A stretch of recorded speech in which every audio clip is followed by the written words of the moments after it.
한번 따라 하실까요? 위하여. 위하여. 한 번 더 따라 하실까요? 위하여 사는 사람. 위하여 사는 사람. 모임에서 사기를 북돋우고 단합을 강조할 때 즐겨 쓰는 인사말 건배사가 위하여라고 하는 말입니다. 건배사, 술 좋아하는 사람들은 늘 술 먹을 때마다 잔을 부딪히면서 건배사를 합니다. 국회의원들은 회식할 때 여당은 이하여라고 하고 야당은 이하야라고 한답니다.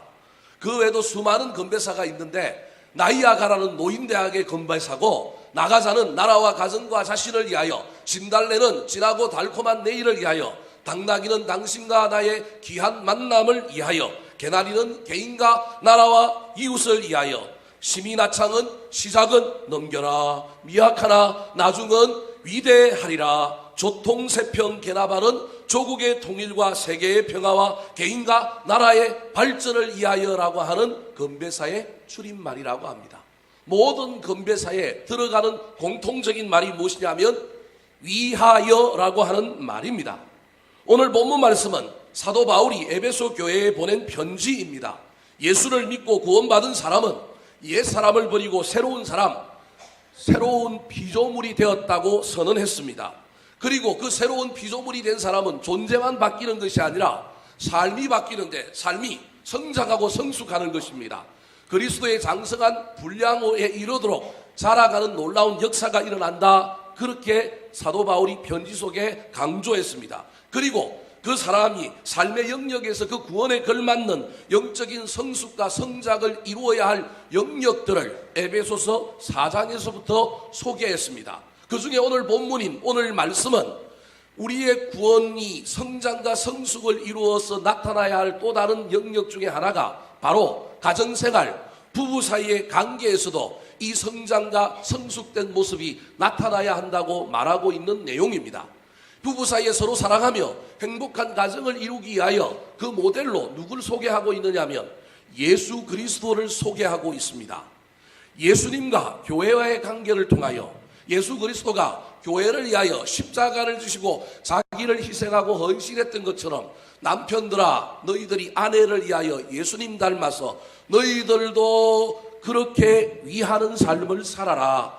이건 반대로 아내들에게도 아내들아 너희들이 남편을 사랑하고 남편을 이해하는 삶을 살 때 누구를 본받아야 되느냐 하면 교회를 위하여 자기를 주시고 교회를 위하여 희생하고 헌신하였던 예수 그리스도를 모델로 삼아서 그렇게 섬기고 사랑해라, 그렇게 말하고 있는 것입니다.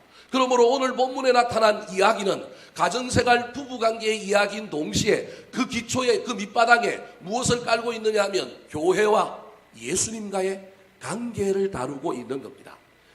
이때 나타난 우리 예수님의 모습이 어떤 모습이냐 하면 무엇을 이하여 사는 존재로 나타나고 있습니다.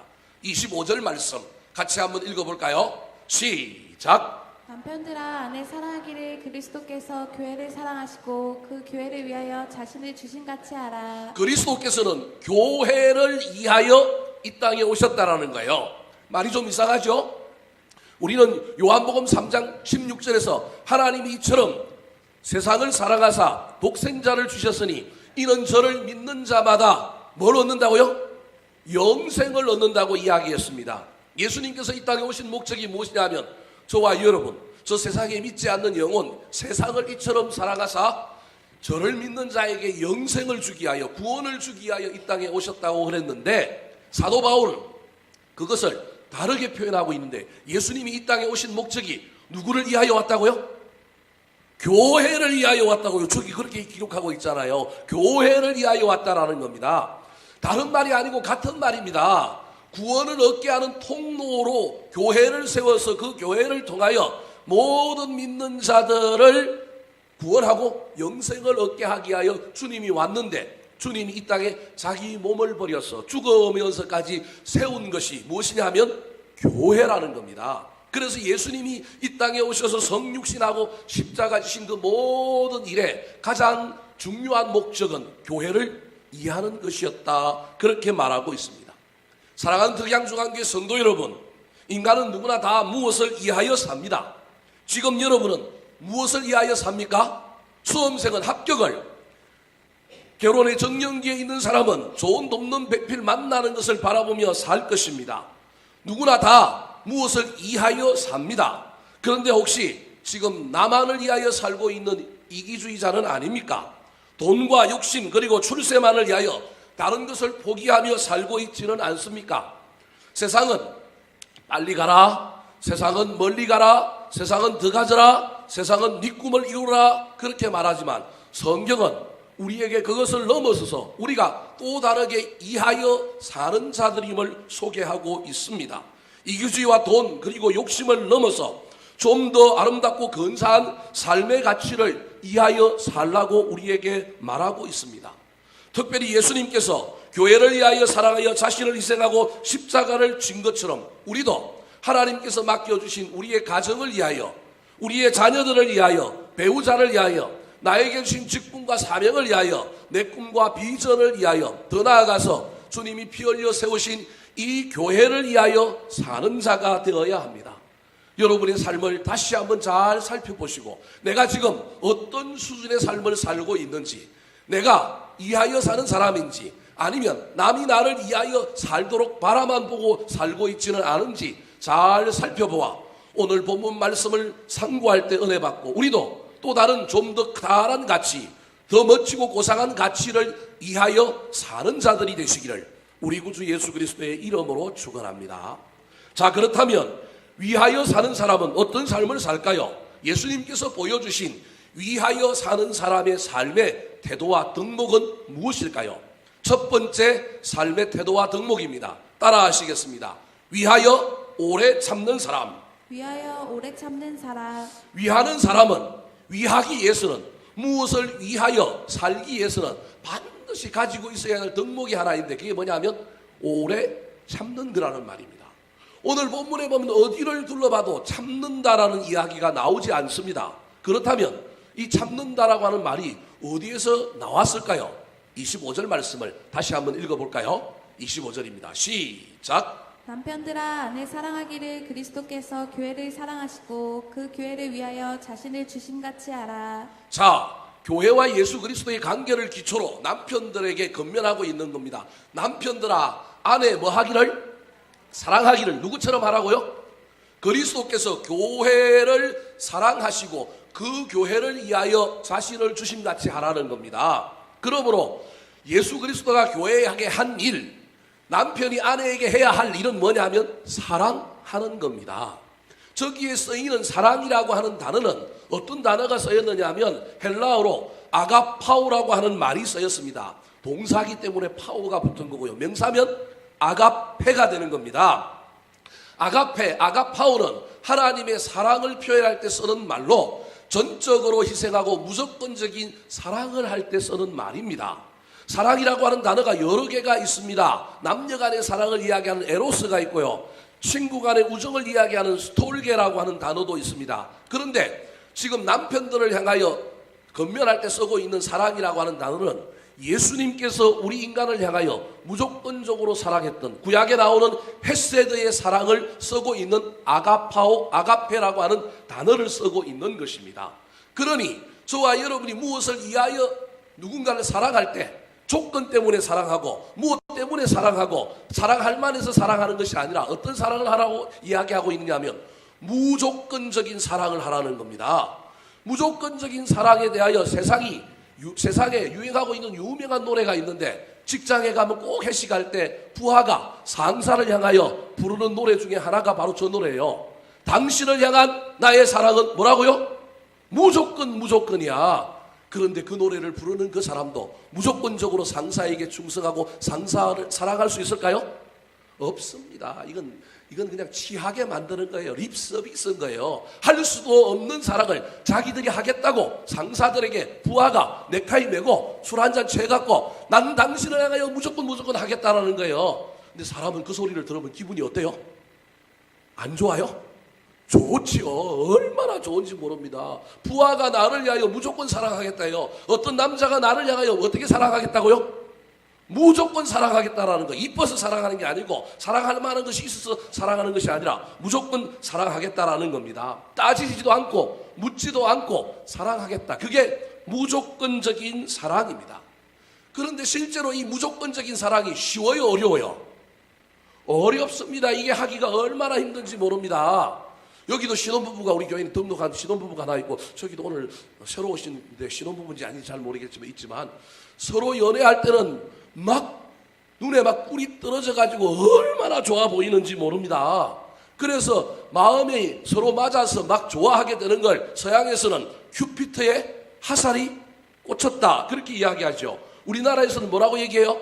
눈에 콩깍지가 씌었다. 요즘 젊은 애들은 필이 꽂혔다, 필이 통했다 그럽니다. 콩깍지가 씌이고 큐피트의 화살이 박히고 필이 통하는 것은 서로가 서로를 바라볼 때 우리 머리에서 도파민이라고 하는 뇌하수체의 물질이 나오고 거기에 페닐에틸아민이라고 하는 것이 칵테일 돼갖고 착각하는 거예요. 눈에 콩깍지가 씌어가지고 뭐든지 좋아 보이는 거예요. 그런데 저 호르몬, 사랑의 엔돌핀이라고 하는 저 호르몬이 콩깍지가 씌어있고 필이 꽂혀있고 큐피트의 화살이 맞아서 그걸 경험할 수 있는 유효기간이 얼마까지 간다고요? 학자들이 해보니까 최대 유효기간이 얼마요? 3년이라는 거예요. 3년 딱 넘으면 뭐가 보이느냐면 양말 탁 벗어 놓은 게 보이고요, 옷 뒤집어 놓은 게 보이고요, 나하고 다른 게 보이고요, 막 별의별 게 다 보이는 거예요. 그전에는 어떻게 사랑한다고요? 무조건 사랑했어요. 지가 무슨 짓을 하든 뭐하고 나하고 뭐가 다르든 무조건 사랑했는데 지금은 무조건 사랑하기가 쉽지 않은 거예요. 3년 넘으면 이 호르몬 때문에 우리가 쏟고 있다가 이 호르몬이 다 오고 나면 이제는 더 이상 무조건적인 사랑을 할 수 없게 되는 것입니다. 혹시 여기 우리가 결혼한 지 20년이 되었는데 난 아직도 내 아내를 보면, 내 남편을 보면 꿀이 뚝뚝 떨어지고 난 그 사람 없으면 못 살겠다, 그런 사람 있으면 손 한번 들어보십시오. 할렐루야! 일부에도 한 사람 있었어요.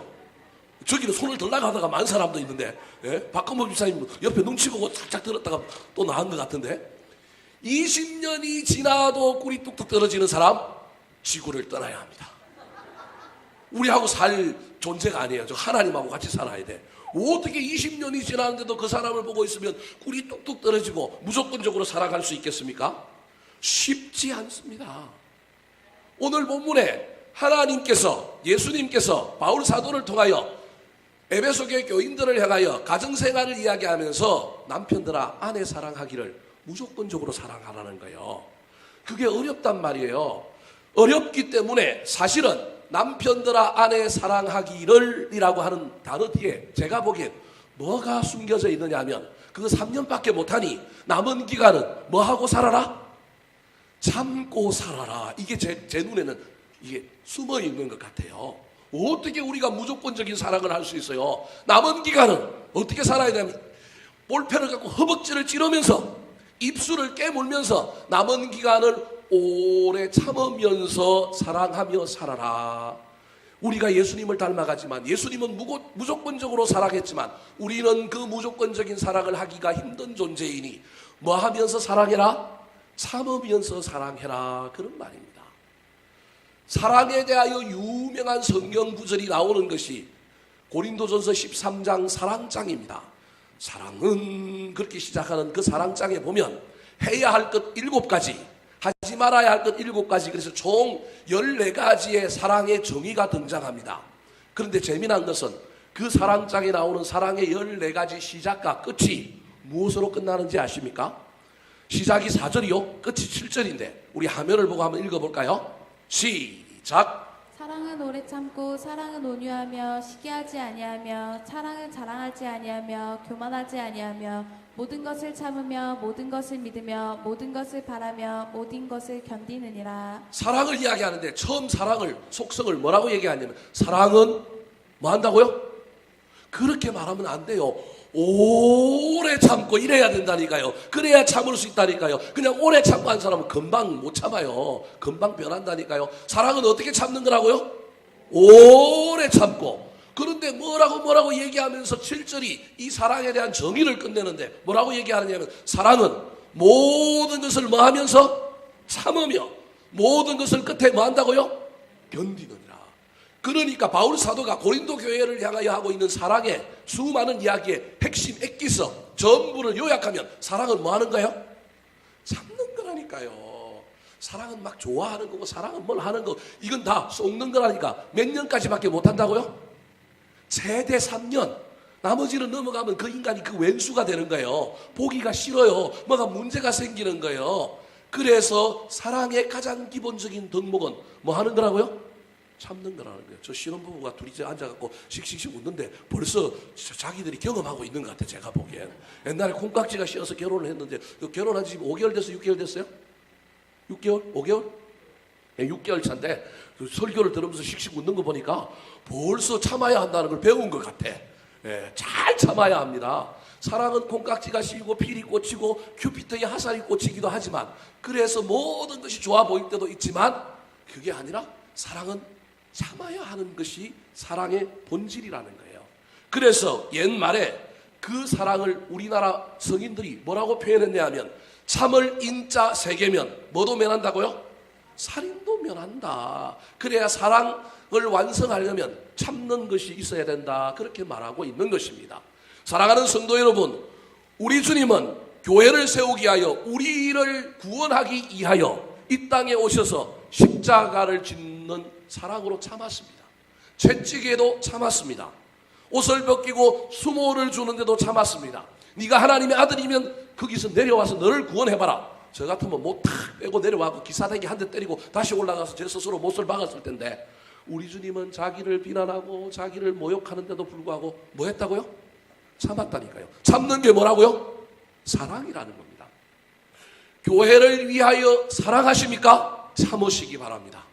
가정을 이해하는 사람입니까? 서로 배우자에 대하여 참으시기 바랍니다. 자녀를 위하는 삶을 삽니까? 참으시기 바랍니다. 꿈과 비전을 위하여 달려갑니까? 고난을 만나고 환난을 만나고 장애물을 만날 때 참고 견디시기 바랍니다. 위하는 사람은 견디는 사람입니다. 참기 힘듭니까? 내 실력으로 내 인격으로 참으려고 하지 말고 복음성가 가사처럼 누구 때문에 사랑하라고요? 예수님 때문에 형제를 사랑하고 참으시기 바랍니다. 예수님 때문에 자매를 사랑하고 참으시기 바랍니다. 오늘도 마음속에 참을 인자를 품고 달려가서 가정에서 교회에서 사람들을 향하여 관계의 영역에서 저와 여러분이 더 높고 고상한 가치를 위하여 살아갈 때 환경 속에서도 참아내는 진정한 사랑의 일꾼들이 다 되시기를 예수님의 이름으로 축원합니다. 두 번째, 위하여 사는 사람은 어떤 덕목을 가지고 살아야 할까요? 따라하시겠습니다. 위하여 자신을 드리는 사람. 위하여 자신을 드리는 사람. 위하는 사람은 교회를 위하고 가정을 위하고 자녀들을 위하고 내 꿈을 위하고 무엇인가 고상한 가치를 향하여 위하여 사는 사람은 잘 참아야 합니다. 기억하시기 바랍니다. 근데 참기만 한다고 환경이 바뀌고 상황이 바뀌는 건 아닙니다.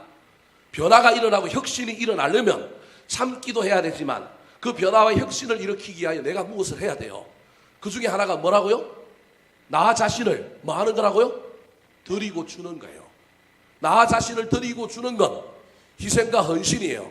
바울 사도의 표현에 하면 날마다 나를 뭐 하는 거라고요? 죽이는 겁니다. 25절 말씀 다시 한번 더 읽어볼까요? 자, 25절입니다. 시작. 남편들아 아내 사랑하기를 그리스도께서 교회를 사랑하시고 그 교회를 위하여 자신을 주신같이 하라. 예수님이 교회를 위하여 무조건적인 사랑을 했는데 그 무조건적인 사랑은 마음에만 있었단 말이에요. 여러분 마음에만 있으면 안 됩니다. 참는 것 내 마음에 있는 거예요. 근데 그 마음을 넘어서 그 다음에 그 교회를 위하여 자신을 예수 그리스도께서 십자가에 뭐 하셨다고요? 주셨다라고 말하고 있는 겁니다. 참기만 하는 것이 아니라 줄 수 있어야 합니다. 주는 자, 드리는 자가 교회 안에 있어야 하고 자기를 주고 드리는 일이 가정 안에 있어야 합니다. 자녀들을 향하여도 부모가 사랑을 주고 헌신을 주고 등록금을 주고 용돈을 주고 마음을 주는 일들이 있어야 합니다. 사랑하는 성도 여러분, 지금 저와 여러분은 드리는 자입니까? 아니면 받기를 갈망하고 있는 자입니까? 제가 우리 덕양중앙교회에 부임할 때 저도 주님 앞에 기도하는 가운데 하나님 내가 이 교회에 부임했으니 내가 이 교회에 덕 보는 사람이 아니라 내가 이 교회에 덕을 끼치는 사람 되게 도와주십시오. 제가 은퇴할 때 이 교회에서 이익을 보고 나의 이익을 위하여 교회를 망가뜨리고 교회를 힘들게 하는 사람이 아니라 이 교회가 나 때문에 복을 받았다, 나 때문에 유익을 받았다, 그래서 저도 혼신의 힘을 다하여 드리고 물질을 드리고 에너지를 드리고 달란트를 드리는 삶을 살겠습니다. 그렇게 결단했습니다. 그때 주님께서 저에게 주신 목회의 훈이 무엇이냐면 바로 아사 교회생입니다. 목사가 죽어야 교회가 산다는 것입니다. 그래서 제가 드리는 것에 가장 중요한 것은 날마다 나를 뭐 하는 거라고요? 죽이는 거라는 겁니다. 사랑하는 성도 여러분, 여러분은 지금 드리는 사람입니까? 받는 사람입니까? 예배도 뭐 해야 될까요? 드려야 합니다.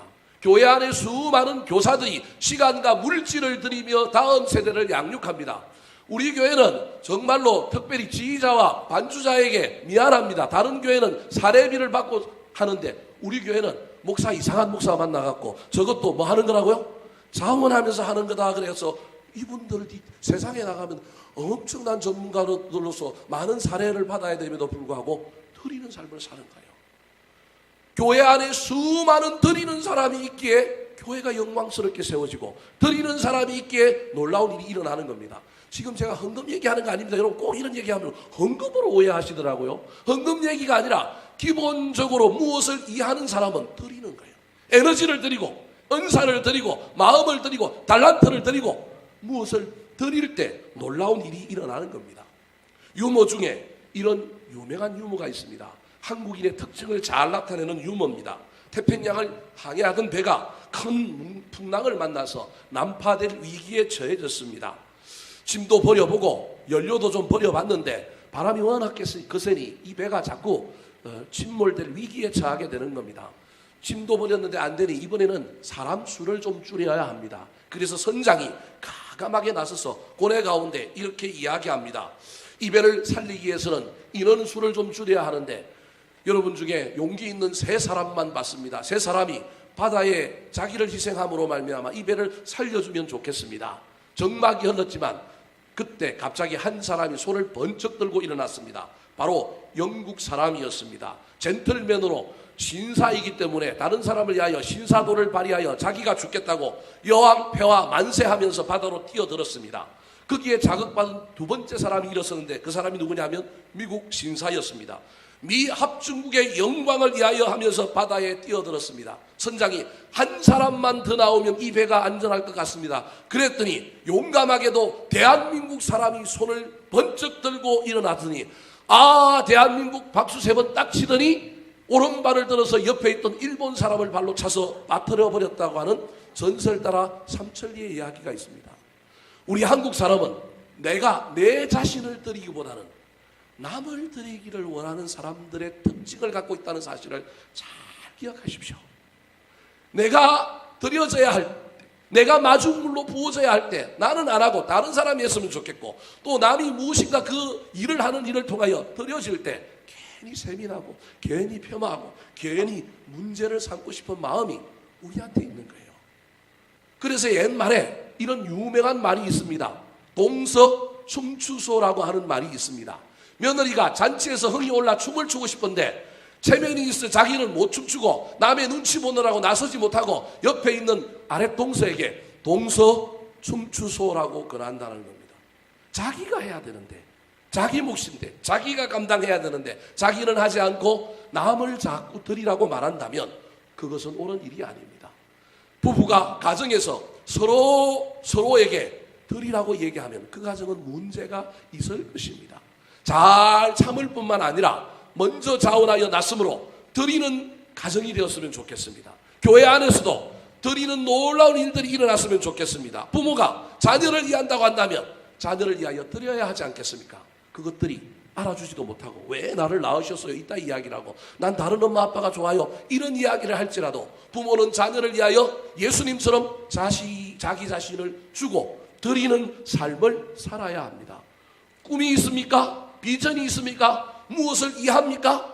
이해하는 사람은 드리는 물을 부어야만이 그것이 자란다고 하는 사실을 잘 기억하여 지금 내가 드리는 사람인지 지금 내가 아니면 받으려고 목을 쭉 빼고 있는 사람인지 잘 살펴보시고 내가 무엇을 이해한다고 한다면 잘 참을 뿐만 아니라 더 나아가서 드리고 희생하고 헌신하고 날마다 나를 죽일 줄 아는 삶을 살게 되시기를 예수 그리스도의 이름으로 축원합니다.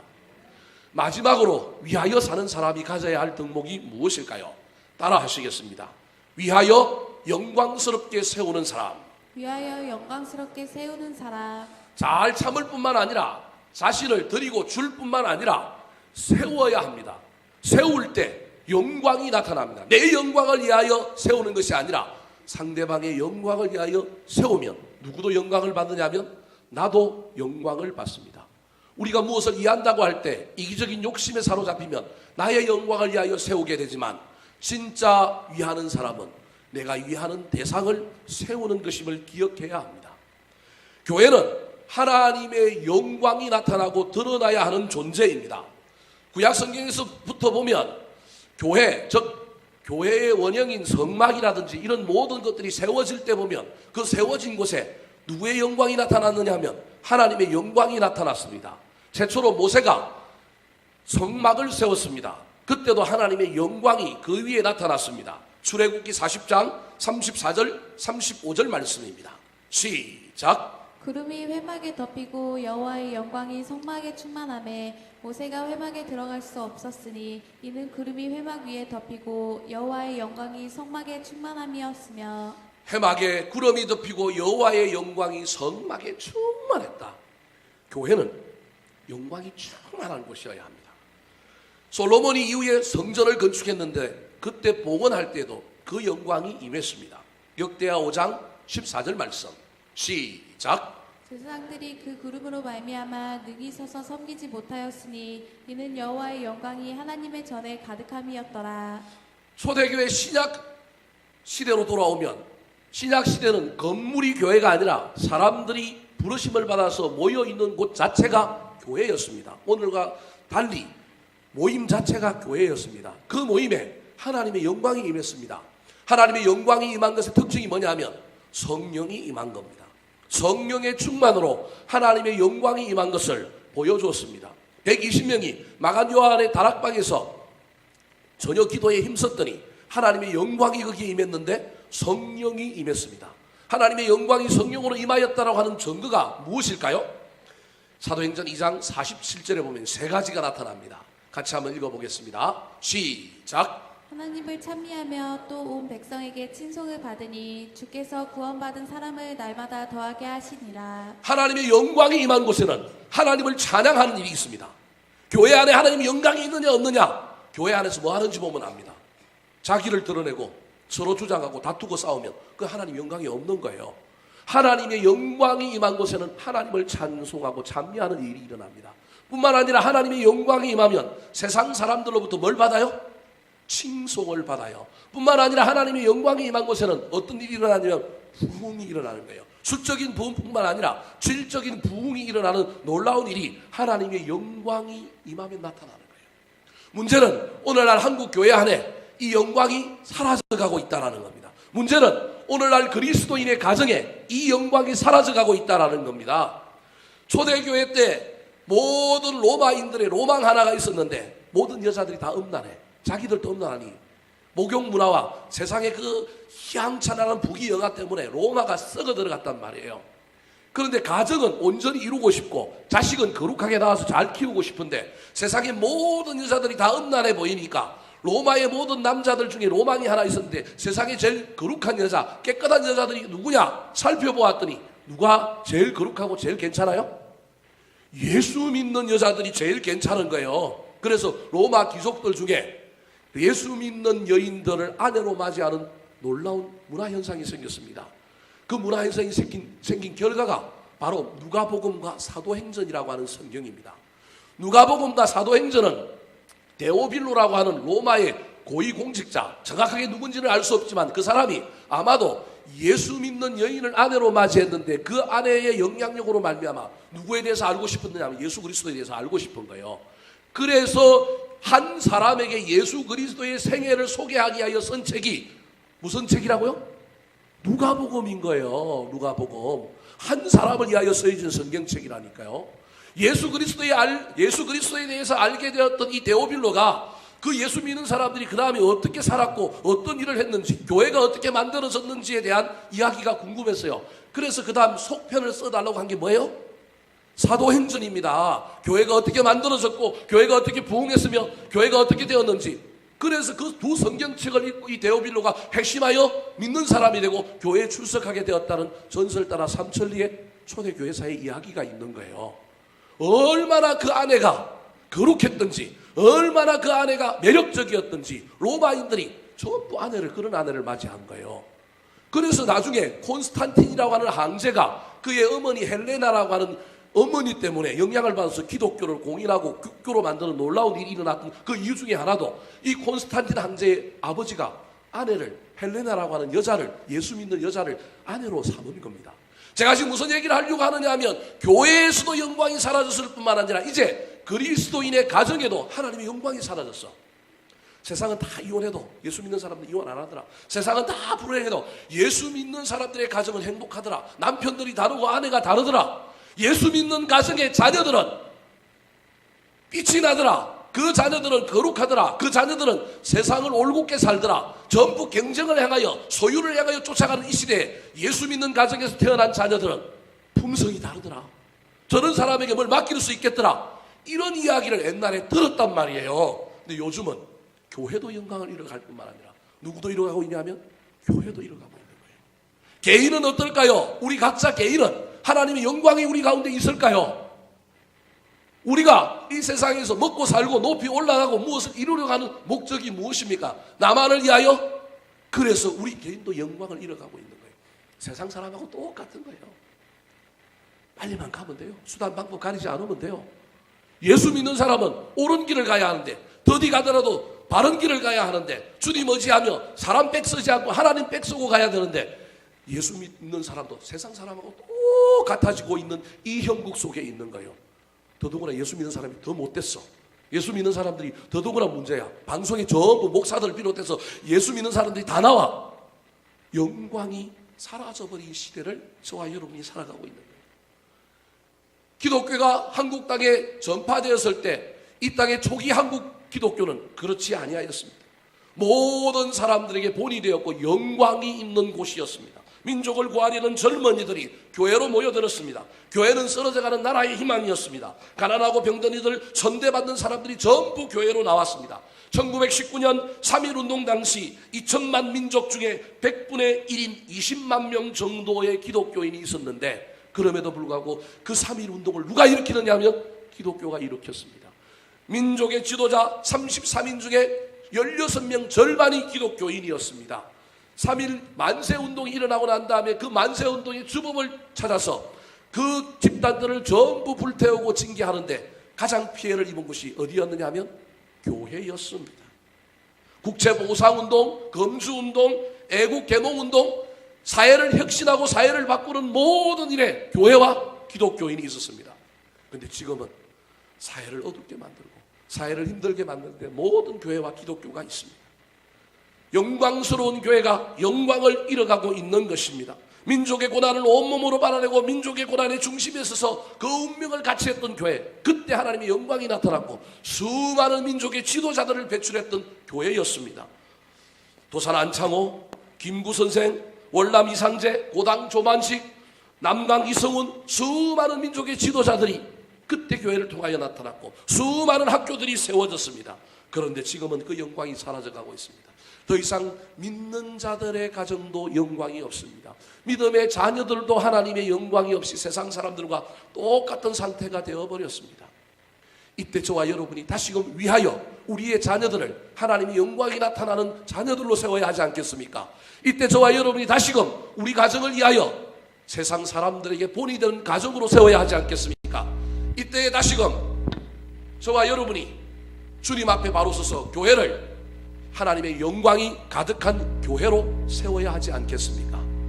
오늘 본문 27절에 그렇게 세우는 일에 앞장서라고 우리에게 이야기하고 있습니다. 자, 27절 말씀 다시 한번 읽어보겠습니다. 시작. 자기 앞에 영광스러운 교회로 세우사 티나 주름 잡힌 것이나 이런 것들이 없이 거룩하고 흠이 없게 하려 하심이라. 예수님께서 우리를 자기 앞에 영광스러운 교회로 세웠다라는 거예요. 저와 여러분이 교회라는 거예요. 우리가 흠이 있고 티가 있고 주름 잡힌 것이 있던 죄인들이었는데 주님이 사랑하사 오래 참으시고 자기 자신을 우리를 위하여 줌으로 말미암아 우리를 뭘로 세웠다고요? 교회로 세우는 겁니다. 영광스럽게 세워지기 위해서는 세우는 누군가가 필요합니다. 주님이 교회를 세운 것처럼 우리도 세우는 자가 되어야 한다는 겁니다. 그런데 주님이 우리를 교회로 세울 때 어떻게 세웠는지를 잘 살펴봐야 합니다. 우리가 죄인들이었단 말이에요. 우리가 흠과 티가 주름 잡힌 것이 있는 존재였단 말이에요. 그런데 그런 존재를 향하여 너 그거 고쳐, 너 그거 없애, 너 그거 바꾸면 내가 너 사랑할게, 그러지 않고 있는 그대로 품고 있는 그대로 받아주고 있는 그대로를 우리를 향하여 어떻게 했느냐면 영광스러운 교회다라고 세웠다라는 거예요. 여러분, 이 원리를 가지고 교회 안에서도 가정 안에서도 부모와 자녀 사이에서도 우리가 사람을 그렇게 세워야 합니다. 너 바꿔, 너 이거 고쳐. 평생 그렇게 살아왔는데 그게 고쳐질까요? 안 고쳐집니다. 우리 주님은 고쳐서 너를 세우겠다 그러지 않고 있는 모습 그대로 세워주셨습니다. 어떻게 세워주셨을까요? 26절 말씀 같이 읽겠습니다. 시작. 이는 곧 물로 씻어 말씀으로 깨끗하게 하사 거룩하게 하시고 씻어 주어서 거룩하고 깨끗하게 했다라는 겁니다. 여러분은 지금 씻고 있는 사람입니까? 아니면 흠과 티를 발견하여 흠과 티가 있다고 나팔을 불고 다니는 사람입니까? 품어주고 씻어주고 깨끗게 해주는 사람이 있을 때 영광스럽게 세워지는 놀라운 일이 일어난다는 사실을 기억하시기 바랍니다. 여러분의 남편이 흠이 없을까요? 여러분의 아내가 티가 없을까요? 흠과 티가 있습니다. 주름 잡힌 것이 있습니다. 눈물로 씻어주시기 바랍니다. 있는 모습 그대로 받아주시고 세워줌으로 말미암아 영광이 나타납니다. 씻어서 세우려고 하지 말고 세워주십시오. 남편 기죽이지 마시고 세워주십시오. 세워주면 뭐가 나타난다고요? 영광이 나타납니다. 아내 무시하지 마시고 세워주십시오. 영광이 나타납니다. 지금은 우리 아들이 사고치고 지금은 김정은이도 김일성도 미워하는 무서워하는 중2병에 걸려가지고 맨날 집 나간다고 하고 나는 왜 이런 집에 태어나게 하셨어요? 난 엄마 바꾸고 싶어요. 그러더라도 그 아이들을 세워주십시오. 그러면 훗날 그 아이들이 공부 잘하는 애들보다 더 잘 나가가지고 CEO가 돼갖고 여러분 노년에 집 지어줄 줄 몰라요. 그렇게 속을 썩기는 딸들, 말도 안 듣는 그 딸들이 나중에 자기가 시집 가서 애 낳아보니 부모와 말고 아들들보다 더 효도하는 딸들로 세워지게 될 겁니다. 영광이 나타나는 거예요. 세워야 영광이 나타납니다. 씻어 주십시오. 사랑하는 성도 여러분, 지금 저와 여러분 씻어주는 사람입니까? 세우는 사람입니까?